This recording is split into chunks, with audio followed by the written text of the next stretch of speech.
All right, the first one's your name and your spelling and the pronunciation. Sure, it's Michael Passero, and the last name is Passero.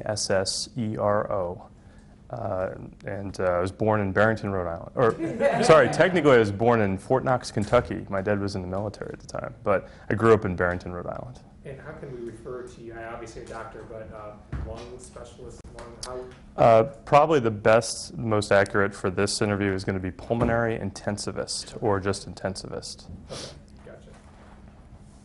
Can you walk us through this scenario? How long have you worked here, Brandon? I worked here for 5 years, and you guys have all my previous training. I've been in a lot of different places. So what happened? On the night of the incident, I actually had walked into the unit, saw a couple of my physician colleagues there. Not uncommonly, when I walk into the unit, nurses will come up to me just with some various patient issues, just to ask me a few questions. And one of the questions that was asked is, would I have time to speak to a family in room 5? And so I took care of some other business first, and then I walked into the room 5 and started to introduce myself and started to speak with the family. And suddenly there was this popping sound, this weird single popping sound. And both myself and the nurses there were drawn to try to figure out what it was. I think a lot of us were thinking it was some kind of equipment sound. So I worked my way from that room down to the room where the incident had occurred. And as I walked in the room, I saw Mr. Weiss, and he was sitting on the chair by the window on the opposite side of the patient's bed. And I asked as I walked in the room, is everything in here okay? And I don't remember his specific answer. It wasn't something particular. And so I focused instead on looking around the room and trying to figure out what had made the sound. I also noticed that there was a faint smell of smoke. And so I was concerned that could there be some kind of fire, what was going on? So I checked the oxygen flow meter, which is the device that attaches to the wall. I looked at the monitors. I looked at the patient, obviously. She was breathing. Her eyes were closed. Everything seemed okay. I was aware of nurses who had walked in behind me. And at the same time, I started to search the rest of the room, and I turned. One of the nurses said, "He's got a gun." And as I turned, I noticed that Mr. Weiss was holding a handgun. He then spoke to me and said, "Please tell me that she's dead." And I looked at her, and I spoke very quietly, and I said, "I'm sorry, she's not dead." I then turned to him and said, "I can take care of this. I can help. I want to help your wife, but I need you to give me the gun. I can't do anything until you give me the gun." And he hesitated and then sort of started to work with the gun. And at this point, I started to think about a lot of different things. The gun, to the best I can tell, was locked in the open position. It didn't look like it was in the ready position. It couldn't be fired. And I saw a casing or a bullet, I couldn't tell completely, in the ejection port, and he was pulling on the slide trying to clear the gun. He was on the opposite side of the bed to me, and I didn't think I could get around the foot of the bed in order to get to him safely, so I just kept talking to him.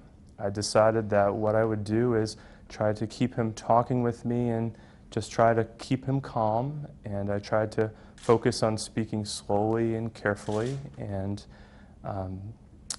get him to give me the gun, and reassured him again that I could help, but I need him to put down the weapon. This sort of went back and forth for a little bit, and then for still unexplained reasons, the patient had a loud gasping breath. She otherwise seemed okay. Mr. Weiss was immediately drawn to that and said, "Oh God, she's still alive. How can she still be alive?"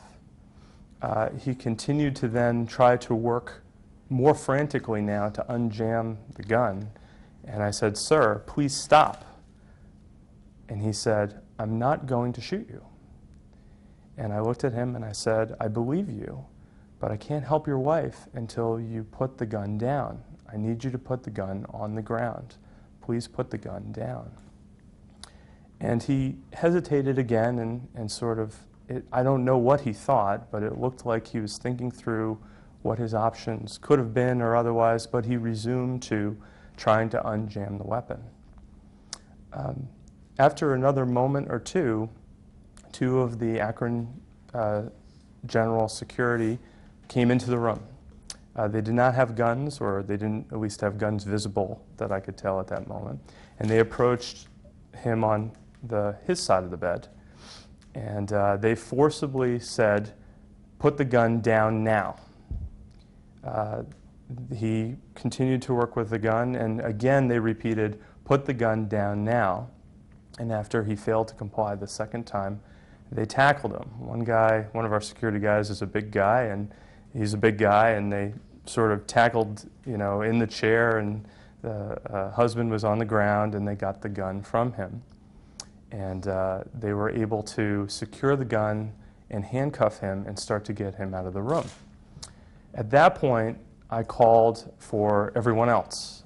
We had respiratory therapists and medical and surgical residents. Everybody was in the room. I needed to protect the patient's airway. I couldn't tell how bad the injury was. The only thing I noticed was a small amount of blood on the pillow. And when I had a chance to look more carefully at her left temple, an area where obviously the bullet had entered. So I intubated the patient, and we rapidly moved her from there with nursing and respiratory therapy down to the CT scan to try to get a better assessment of how much harm had been done with the gunshot. At that point, I immediately noticed how many Akron police and chaplains and administrators, everyone was there in the CCU at that moment. I was pulled aside by detectives and other police representatives in order to give a statement. The patient came back upstairs, and I went to check on her, and she was stable. So I then told the police officers that I needed to call the patient's son. How scary was this for you? Obviously, you kept your calm, and you knew you had to have that sort of demeanor with him, but you're still human, and he had a gun, and your own life is potentially on the line here. A lot of people have asked me that question. I went in the room not thinking there was a gun, and in the moments that I was in the room, I don't remember being particularly scared.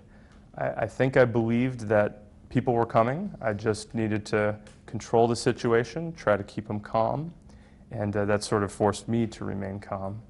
And fortunately, everything worked so that I had a lot of thoughts racing in my head, and I didn't have to worry about acting on any of those things because he never was able to clear his weapon. Do you think it was going to be a murder-suicide if that gun had not jammed? I don't know. A couple things I'll say about the gun first, too, which is after we secured the gun, security had looked at the gun, and the gun had double fed. What that means is 2 bullets were caught together in the chamber, and he couldn't have cleared the weapon without taking the magazine, taking the clip or the bullets container out. And so fortunately, it didn't look like he was going to be able to clear the gun in my presence, because I don't think he would have, obviously if he had taken the bullets out of the gun, I could have gone around and done something. I was worried for both the patient when he noticed that she was still alive, and for him. And I think I was worried more for them than I was for me at the moment, because I could see the gun was jammed. I was worried what was going to happen if he had unjammed the weapon.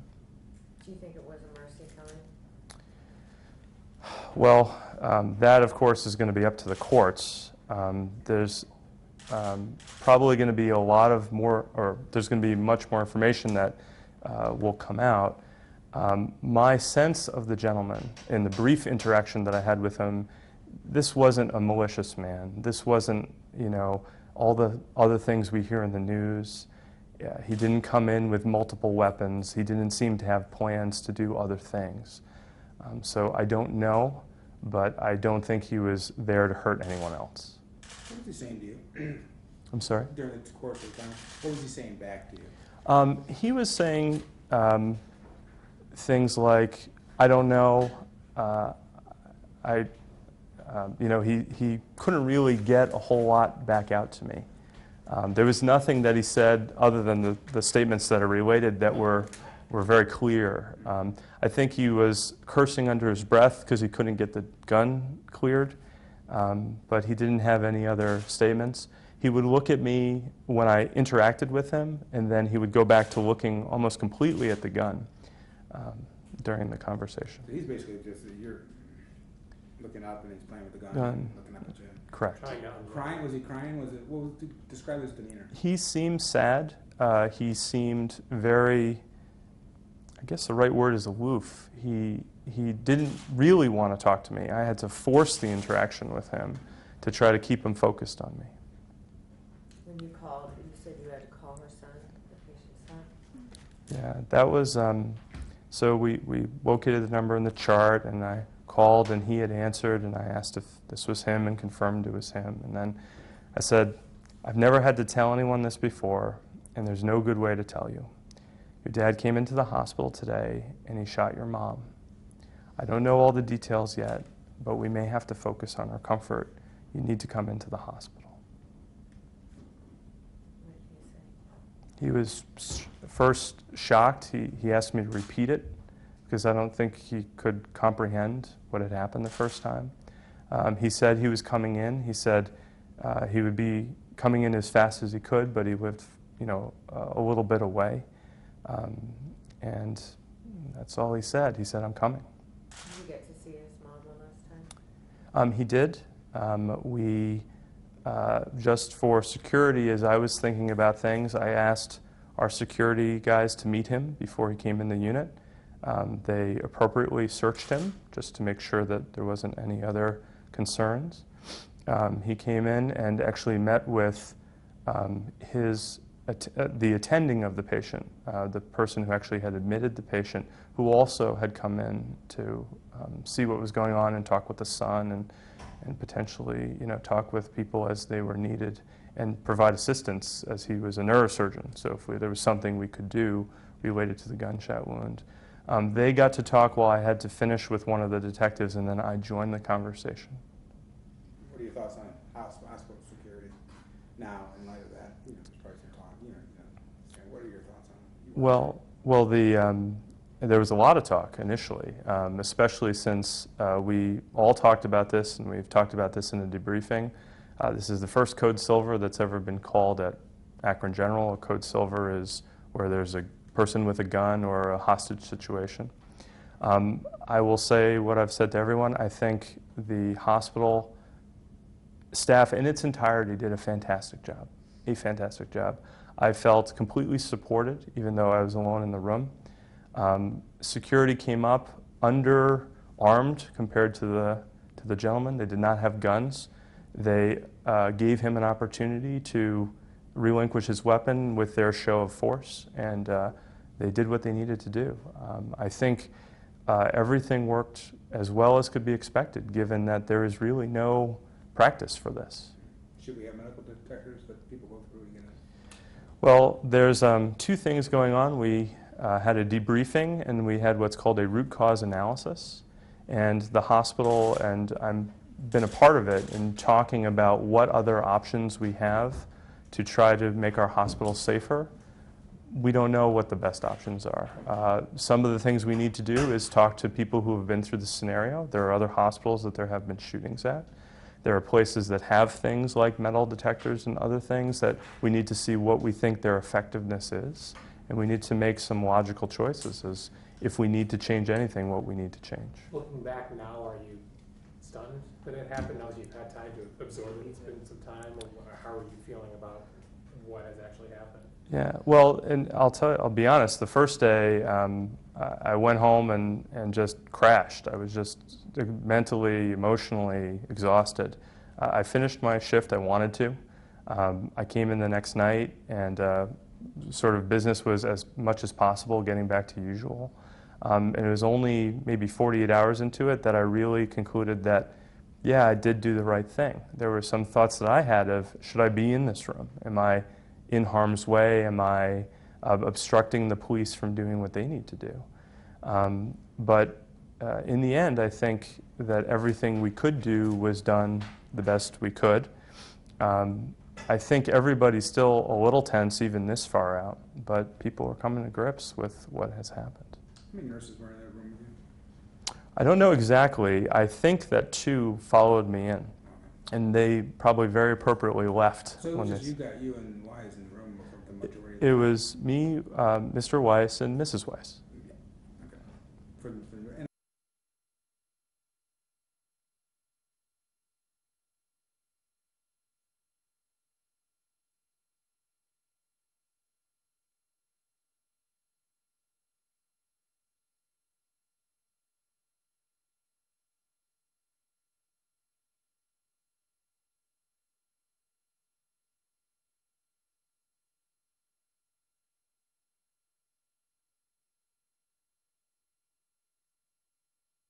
That moment, of course, that he was holding a gun. No, I think that there wasn't really a hint that this is what was going to happen. Thank you very much. Thank you. Appreciate it. Thanks. Were you in the military or anything? Did you have any training Nope. with guns? I don't own a gun. I had shot guns before, things you just do when you're younger. I'd done skeet shooting, I'd shot pistols, I'd shot rifles with friends.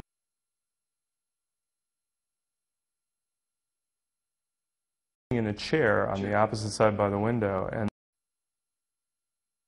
I was at the head of the bed, on the this opposite. is the bed and her head's here. Yep, and so You're I'm on here. that side, and he's on the opposite Sitting side. on the bed? He's sitting- actually sitting in a chair on the Chair. opposite side by the window, and and there's no way over the head of the bed because the monitors and the equipment.